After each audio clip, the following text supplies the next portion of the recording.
Assalamualaikum. Perkenalkan, nama saya Sylvia Diapapana Sandagalang. Saya dari jurusan Pendidikan Guru Pendidikan Anak Usia Dini, Fakultas Ilmu Pendidikan Universitas Negeri Makassar. Halo teman-teman, bagaimana kabar teman-teman semua? Kiranya kita semua sehat selalu dan tetap dalam lindungan Tuhan. Baik, yang pertama saya akan menjelaskan tentang pengertian anthroponeuroscience. Anthroponeuroscience, kira-kira teman-teman semua sering mendengar kata ini ataukah asing di telinga teman-teman? Baik, anthroponeuroscience. Neuroscience adalah suatu bidang yang mempelajari tentang sistem saraf otak. Manusia pada dasarnya mewarisi sifat-sifat fisik dari orang tuanya atau juga nenek kakeknya. Secara fisik, ciri-ciri ini tampak melalui aspek tinggi badan, warna kulit, warna bola mata, bentuk rambut lurus, keriting atau ombak, kemudian hidung yang mancung keluar ataupun mancung ke dalam, ataupun ketebalan bibir dan ciri-ciri lainnya. Biopsikonologi adalah cabang psikologi yang menganalisis bagaimana otak, neuron transmitter, dan aspek lainnya dari biologi kita memengaruhi perilaku, pikiran, dan perasaan kita. Menurut Kalat tahun 2016. Yang kedua, gagasan biopsikonologi. Perspektif biologis pada dasarnya adalah cara memandang masalah dan tindakan manusia. Pertimbangan masalah seperti agresi, misalnya seseorang yang menggunakan perspektif psikoanalitik mungkin memandang agresi sebagai hasil dari pengalaman masa kanak-kanak dan dorongan tidak sadar. Orang lain mungkin mengambil perspektif perilaku dan mempertimbangkan bagaimana perilaku ini dibentuk oleh asosiasi, penguatan, dan hukuman.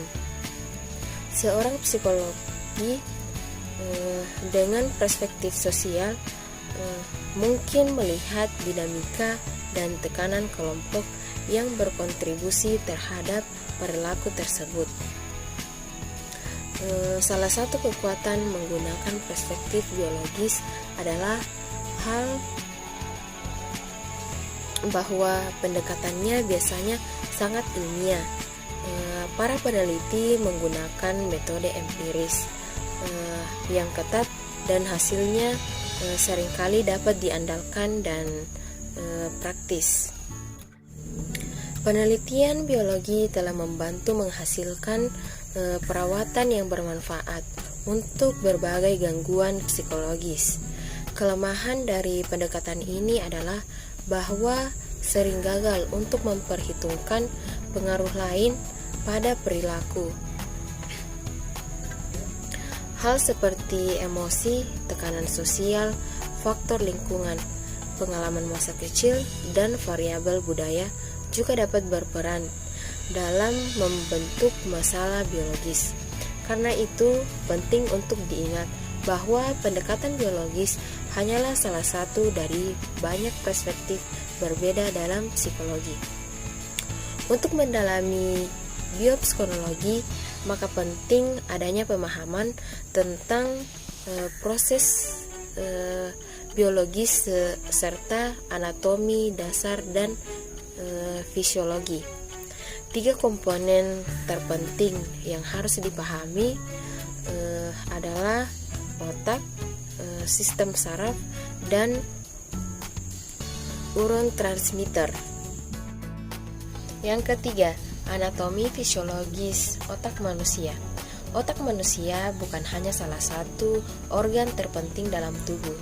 Untuk memahami mekanisme otak, maka beberapa bagian otak yang harus diketahui, yaitu yang pertama, cerebral cortex adalah bagian dari otak yang berfungsi untuk membuat manusia menjadi unik. korteks serebral dapat dibagi menjadi 4 bagian, yaitu yang pertama, lobus frontalis, terletak di bagian depan otak dan dikaitkan dengan penalaran, keterampilan.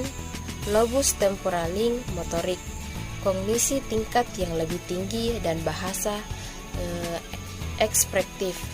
Di belakang lobus frontal, dekat sulcus sentral, terletak korteks motorik, area otak. Ini menerima informasi dan berbagai lobus otak dan memanfaatkan informasi ini untuk melakukan gerakan tubuh. Kemudian yang kedua, lobus parietalis mempunyai peranan penting dalam menafsirkan pesan dari bagian otak yang lain. Lobus parietal juga berperan dalam menafsirkan sentuhan, gerakan tubuh, sensasi nyeri, dan kemampuan berhitung. Kemampuan motorik halus yang menggunakan jari tangan, seperti menulis dan melukis, juga dikendalikan oleh bagian otak besar ini. Cedera atau kerusakan pada lobus parietal dapat menyebabkan seseorang kehilangan sensasi atau mati rasa,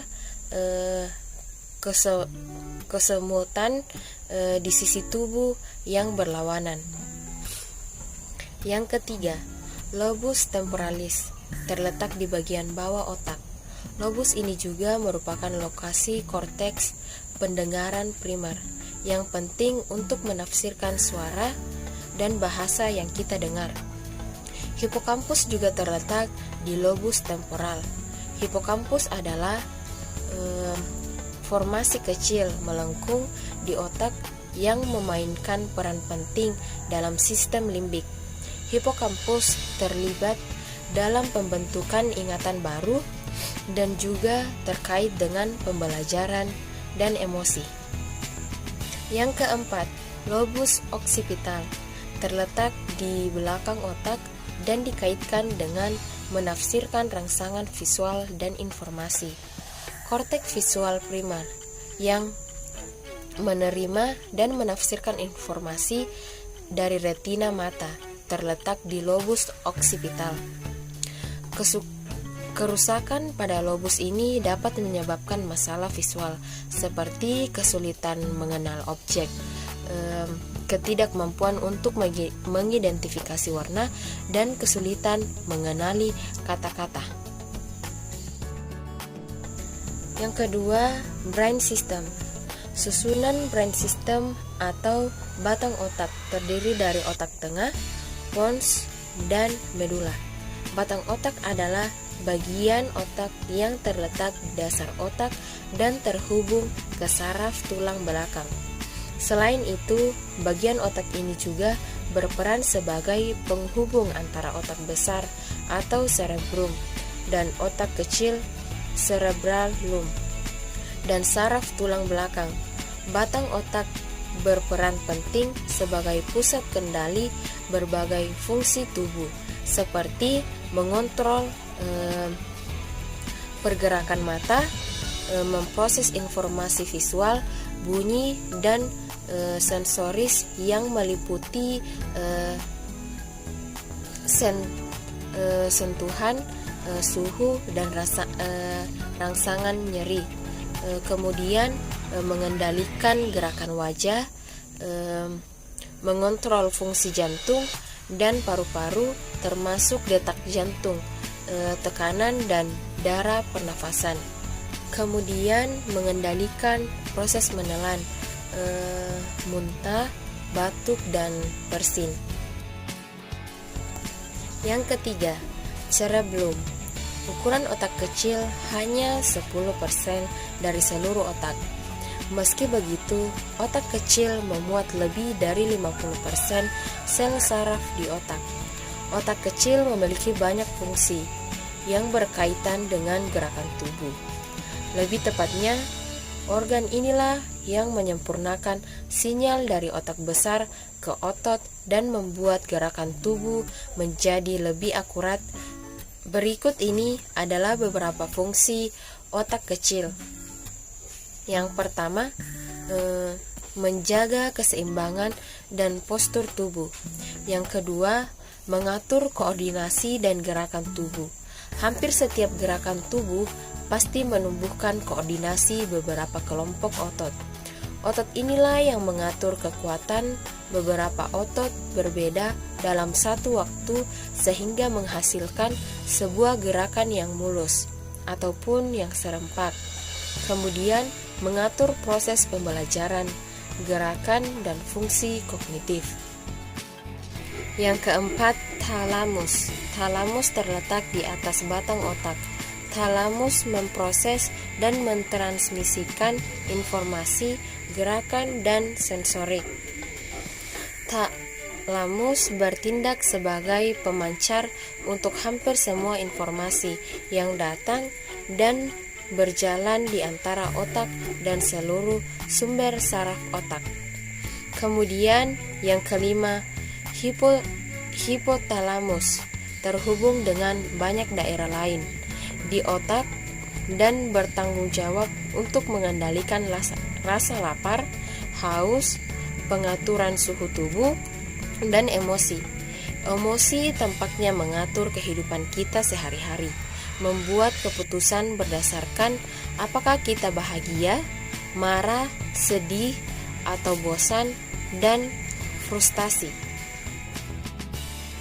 Yang keenam, limbik. Sistem limbik merupakan sistem yang mendukung berbagai fungsi seperti emosi, perilaku, motivasi, memori yang jangka panjang, dan penciuman. Kehidupan emosional sebagian besar berada dalam sistem limbik atau berhubungan dengan pembentukan ingatan. Yang ketujuh, basal gangsia. Basal gangsia atau juga yang disebut inti terletak dalam belahan otak dari otak. Basal ganglia terdiri dari korpus stratum atau kelompok utama dari inti ganglia basal dan inti terkait. Basal ganglia yang terlibat terutama dalam informasi yang berkaitan gerakan pengolahan. Mereka juga memproses informasi yang berkaitan dengan emosi, motivasi, dan fungsi kognitif. Bagian ganglia basal yaitu basal nuclei dan basal ganglia. Yang terakhir, kelainan pada otak. Ada beberapa penyimpangan dalam otak yang dapat disebabkan oleh penyakit dengan mikroorganisme atau dengan pengaturan aliran cairan pikiran marah. Kelainan pada otak yaitu yang pertama meningitis, yang kedua hidrosefalus, yang ketiga Parkinson, yang keempat amnesia, yang kelima stroke, dan sebagainya. Mungkin itu saja yang dapat saya sampaikan, kiranya bermanfaat buat teman-teman, terutama juga buat saya, dan kiranya jika ada perkataan, perbuatan yang tidak berkenan, mohon dimaafkan. Sekian dan terima kasih.